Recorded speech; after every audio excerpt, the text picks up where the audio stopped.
కదా, అది అప్పుడు. మరి ఇప్పుడు జనం నెత్తిన కరెంట్ ఛార్జీలు పెంచి ఆ విధంగా ముందుకు పోదాం. మరి మన పవర్లోకి వచ్చిన తర్వాత పవర్ బిల్లులు పెంచమని చెప్పినట్టు గుర్తు. చూడు పవన్ కళ్యాణ్, నీకు అధికారం కొత్త, నువ్వు ఇంకా అలవాటు పడాలి. గెలవక ముందు ఈ జనంపై మమకారం చూపించాలి. గెలిచిన తర్వాత వీళ్ళ చేత కొరికారం తెరిపించాలి. అదే నా పాలసీ. చెప్పిన అబద్ధం చెప్పకుండా చెప్పి అధికారంలోకి రావాలి.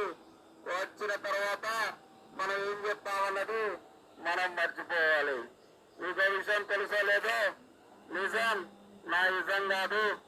ఒకవేళ నేను నిజం చెప్తే నా తల ఏ ముక్కలు అవుతుందనే చేప ఉంది తెలుసా నీకు? నిజమేనేమో బాబు గారు. మరి అందుకేనేమో నేను మీకు శిష్యుడిగా వచ్చాను. వస్తే వచ్చావు గాని గురువుకు మాత్రం పంగనామం పెట్టద్దు.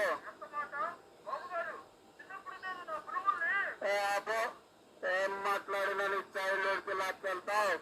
సెల్ఫ్ డబ్బా తగ్గించు, సెల్ఫీస్ నేర్చుకో.